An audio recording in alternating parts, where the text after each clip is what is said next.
Hello दोस्तों, मैं संजय कुमार गुप्ता। आप सभी का मेरे यूट्यूब चैनल जागरश्री अड्डा पे स्वागत है। मैं आज आप लोगों को संविधान में जो राज्य आबलिक सरकार है, व्यक्ति आबलिक नागरिक है, उसके विषय में हम बताएंगे कि राज्य आबलिक सरकार जो है उसका राज्य का कुछ अधिकार कुछ कर्तव्य होता है, सरकार का भी कुछ अधिकार कुछ कर्तव्य होता है, व्यक्ति आबलिक नागरिक का भी कुछ अधिकार कुछ कर्तव्य होता है। जैसे अगर हम देखें तो राज्य आबलिक सरकार का कुछ अधिकार राइट्स एंड ड्यूटी होता है। तो अधिकार क्या होता है? अधिकार जनता के प्रति होता है। कैसा होता है? तो वह कानून और व्यवस्था बनाए रखता है। राज्य का जो अधिकार है क्या है? वो कानून और व्यवस्था को बनाए रखता है। ठीक, नागरिकों के कल्याण के लिए काम करता है। किसके कल्याण के लिए काम करता है? राज्य का जो अधिकार है वो नागरिकों के कल्याण के लिए काम करता है, सुनिश्चित करता है और विभिन्न पहलुओं को बनाए रखता है। ध्यान रखिएगा, जो राज्य का अधिकार है जनता के प्रति, नागरिकों के प्रति कौन सा अधिकार है? तो कानून और व्यवस्था को बनाए रखता है। ठीक, नागरिकों का कल्याण का सुनिश्चित करता है कि ऐसा है भैया, आपका कल्याण हमारे द्वारा ही होगा। ठीक, कहीं ना कहीं उसमें सारी व्यवस्थाएं होती हैं जो उसके लिए सुनिश्चित करता है। ठीक, और जितने भी पहलू हैं उन पहलुओं पर भी ध्यान देता है कौन? राज्य। ठीक, तो राज्य का अधिकार है किसके प्रति? नागरिकों के प्रति। ठीक, अब जो है राज्य का कुछ कर्तव्य भी बनता है, ड्यूटी भी बनता है कि उसका क्या कर्तव्य है। तो जनता की सेवा करना, मूल रूप से ध्यान रखिएगा, राज्य का कुछ कर्तव्य है। कौन सा कर्तव्य है? जनता की सेवा करना है, राष्ट्रीय एकता और अखंडता को बनाए रखता है। देखिएगा यहाँ पे, जनता की सेवा करना और राष्ट्रीय एकता और अखंडता को बनाए रखना है। किसका यह कर्तव्य है? तो राज्य आबलिक सरकार का कर्तव्य है। ध्यान दीजिएगा, राज्य आबलिक सरकार का जो अधिकार है वो अधिकार कौन सा है? तो कानून और व्यवस्था को बनाए रखना है, नागरिकों का कल्याण को सुनिश्चित करना है, साथ में विभिन्न पहलुओं को ध्यान देना है। ठीक, उसके साथ में जो उसका कर्तव्य है, अर्थात राज्य आबलिक सरकार का जो कर्तव्य है, कर्तव्य क्या है? कि जनता का सेवा करना। ठीक, और राष्ट्रीय एकता और अखंडता को बनाए रखना किसका कर्तव्य है? तो राज्य आबलिक सरकार का। ठीक, अब देखिए, ये तो हो गया राज्य आबलिक सरकार का। अब हम देखेंगे कि व्यक्ति आबलिक नागरिक का क्या अधिकार है और क्या कर्तव्य है। तो व्यक्ति आबलिक नागरिक का जो अधिकार है मौलिक अधिकार है, अर्थात मौलिक अधिकार मिला हुआ है। ठीक, समानता मिला हुआ है, स्वतंत्रता मिला हुआ है और सुरक्षा को सुनिश्चित करता है। इसके कहने का मतलब है कि व्यक्ति आबलिक नागरिक का जो अधिकार है, मौलिक अधिकार है, मूल अधिकार है। उस मूल अधिकार के तहत नागरिक जो है सरकार से, राज्य से अपनी मांग कर सकता है। ठीक, तो कहीं ना कहीं क्या है? अधिकार है। किसका अधिकार है? व्यक्ति का, नागरिक का अधिकार है।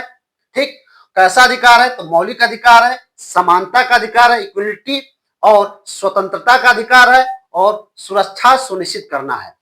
अब इसके साथ में यह भी देखेंगे कि व्यक्ति आबलिक नागरिक का कर्तव्य क्या है, अर्थात राज्य आबलिक सरकार के प्रति जनता नागरिक का क्या कर्तव्य बनता है कि भैया ऐसा हम आपके लिए भी कहीं ना कहीं तैयार हैं, हमारा भी कुछ कर्तव्य बनता है आपके प्रति। तो किसका कर्तव्य है? व्यक्ति आबलिक नागरिक का कर्तव्य बनता है किसके प्रति? तो राज्य आबलिक सरकार के प्रति। कैसा कर्तव्य है? तो संविधान का पालन करना है। ध्यान रखिएगा, कर्तव्य क्या है? संविधान का पालन करना, राष्ट्र की संप्रभुता और एकता की रक्षा करना। ध्यान रखिएगा, राष्ट्र की संप्रभुता और एकता की रक्षा करना, सार्वजनिक संपत्ति की सुरक्षा करना तथा पर्यावरण की देखभाल करना। ठीक है, कहने का मतलब है कि व्यक्ति आबलिक नागरिक का जो कर्तव्य है, कैसा कर्तव्य है? संविधान का पालन करना है, राष्ट्र की संप्रभुता और एकता की रक्षा करना है, सार्वजनिक संपत्ति की सुरक्षा भी करना है और पर्यावरण का भी देखभाल करना है।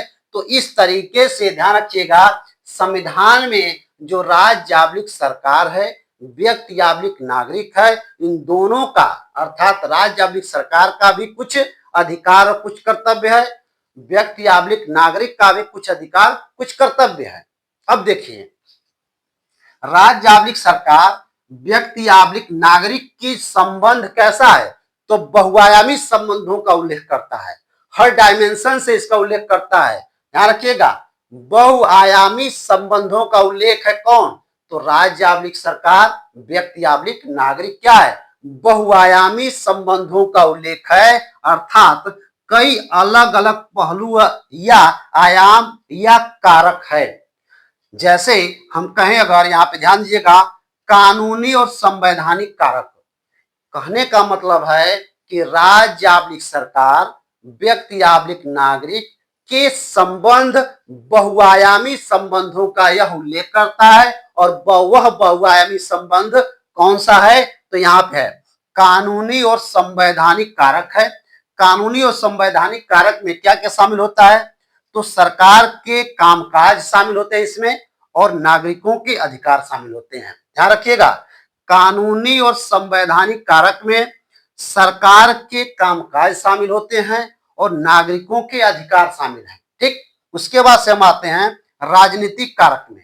वह कौन कौन सा कारक है राजनीतिक कारक में? तो राजनीतिक, ध्यान रखिएगा, राजनीतिक व्यवस्थाओं को बनाए रखना, निर्णय लेना और नीतियों का निर्माण करना, अर्थात इसको शामिल किया गया है राजनीतिक कारक में। ठीक, अब हम आते हैं आर्थिक कारक में। आर्थिक कारक में कौन कौन भाग शामिल है या किसके लिए है?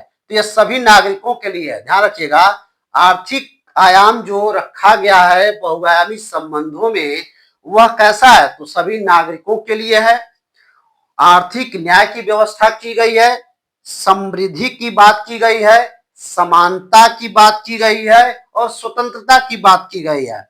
इन सारे आयामों को इसमें शामिल किया गया आर्थिक आयाम में। ठीक, अब हम आते हैं सामाजिक आयाम में। सामाजिक आयाम सामाजिक संरचना की व्यवस्था करता है, समानता की बात करता है, न्याय की बात करता है और समाज की बात करता है। अर्थात विभिन्न पहलुओं पर क्या करता है? इसको रखा गया है सामाजिक आयाम में। ध्यान रखिएगा, सामाजिक आयाम या सामाजिक पहलू में उन बातों को रखा गया है जिसमें सामाजिक संरचना निश्चित होता है, समानता की बात करता है, न्याय की बात करता है और समाज को बनाए रखता है। ठीक, इसके बाद से हम आते हैं सुरक्षा की आयाम में। अर्थात इस बहुआयामी संबंधों में जो सुरक्षा का तत्व है, जो सुरक्षा का पहलू है, वो कैसा पहलू है? देखिए, कानून का शासन बनाए रखना। सुरक्षा के क्षेत्र में हम कैसा क्या करते हैं? तो कानून का शासन बनाए रखना है, नागरिकों के मौलिक अधिकारों की रक्षा करना है। ध्यान रखिएगा, नागरिकों के मौलिक अधिकारों की रक्षा भी करना है और लोकतंत्र की रक्षा करना है। अर्थात इस बहुआयामी संबंधों में जो सुरक्षा आयाम को निर्धारित किया गया है, रखा गया है, उस सुरक्षा आयाम में किसकी सुरक्षा की बात की गई है? तो कानून के शासन को बनाए रखना की बात की गई है, नागरिकों के मौलिक अधिकारों की बात की गई, उसकी रक्षा करने की बात की गई है और लोकतंत्र की रक्षा करना भी बताया गया है। इसके बाद नैतिक आयाम की बात कही गई है। नैतिक आयाम में जनता के हित का शासन करना है। ध्यान रखिएगा, नैतिक आयाम की बात की गई है। नैतिक आयाम में जनता के हित में शासन हो, ऐसा बात कहा गया है। किसके हित में शासन हो? जनता के हित में शासन हो। अब कैसा शासन हो? तो ईमानदारी के रूप में होना चाहिए, निष्पक्षता के रूप में होना चाहिए, पारदर्शिता के रूप में होना चाहिए और जवाबदेही होना चाहिए। कहने का मतलब है, जो इस बहुआयामी संबंधों का उल्लेख किया गया है, उस बहुआयामी संबंधों में नैतिक आयाम की बात की गई है। और नैतिक आयाम कैसा होना चाहिए? तो ईमानदारी होना चाहिए, निष्पक्षता होनी चाहिए, पारदर्शिता होनी चाहिए और जवाबदेही होनी चाहिए। ठीक, इसके बाद से अर्थात इस बहुआयामी संबंधों का जो उल्लेख किया गया है किन किन कारकों पे? तो कानूनी और संवैधानिक कारक के आधार पे, राजनीतिक कारक के आधार पे, आर्थिक आयाम के आधार पे, सामाजिक आयाम के आधार पे, सुरक्षा के आयाम के आधार पे और नैतिक आयाम के आधार पे। अर्थात इसके तहत, इस सारे आयामों के तहत संविधान लिखित है कि अलिखित है। ध्यान रखिएगा, इन सारे आयामों के तहत यह सुनिश्चित करना है कि संविधान लिखित है कि अलिखित है। अर्थात संविधान लिखित है कि अलिखित है, इसका उल्लेख कहां कैसे हुआ है? इसके कहने का मतलब है कि संविधान लिखित है कि अलिखित है। तो संविधान जो है, जो लिखित है, ध्यान रखिएगा, संविधान लिखित है। कहां कहां का संविधान लिखित है? तो भारत का संविधान लिखित है, संयुक्त राज्य अमेरिका का संविधान लिखित है, और जापान तथा जर्मनी का संविधान क्या है? लिखित है। लिखित का मतलब है कि उसका किसी न किसी एक संविधान, एक किताब में उल्लेख किया गया है हर डायमेंशन से। जबकि अलिखित का मतलब है कि यहाँ पे उसका लिखित रूप में कोई उल्लेख नहीं मिलता है। जैसे अलिखित में क्या है? ब्रिटेन का संविधान है, इजराइल का संविधान है और न्यूजीलैंड का संविधान है। ध्यान रखिएगा, अलिखित संविधान में ब्रिटेन का संविधान है, इजराइल का संविधान है और न्यूजीलैंड का संविधान है। जबकि भारत क्या है? लिखित संविधान है। भारत का संविधान लिखित संविधान है और हर डायमेंशन से लिखा गया है। इस वजह से, ध्यान रखिएगा, इस वजह से भारत का संविधान विश्व का सबसे लंबा संविधान है। जो भारत का संविधान है वो विश्व का सबसे लंबा संविधान है और इसे 26 जनवरी 1950 में लागू किया गया है। कब लागू किया गया है? 26 जनवरी 1950 में। तो हमारे कहने का मतलब है कि संविधान में जो राज्य आबलिक सरकार है, व्यक्ति आबलिक नागरिक है, अर्थात राज्य आबलिक सरकार का भी कुछ कर्तव्य, कुछ अधिकार बनता है, व्यक्ति आबलिक नागरिक का भी कुछ अधिकार, कुछ कर्तव्य बनता है, जो आपके सामने उल्लेख किया गया है।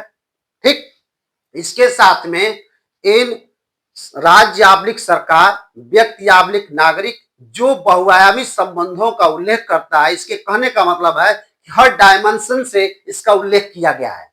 तो जो हर डायमेंशन से उल्लेख किया गया है उसका भी यहाँ पे आधार दिया गया है कि कौन कौन से आधार पे कौन कौन से उल्लेख किया गया है। जब इतना डायमेंशन से, हर डायमेंशन से उल्लेख किया गया है तो कहीं न कहीं उसको लिखित हो सकता है या तो अलिखित हो सकता है। जैसा कि भारत का संविधान क्या है? लिखित है। और कैसा लिखित है? तो विश्व का सबसे बड़ा संविधान के लिखित के रूप में उल्लेख किया गया है। और इसे कब लागू किया गया था? 26 जनवरी 1950 को। इस वजह से आप इसको ध्यान रखिएगा। ठीक है, अगर यह वीडियो आप लोगों को अच्छा लगा हो तो इसे लाइक कीजिएगा, सब्सक्राइब कीजिएगा। धन्यवाद।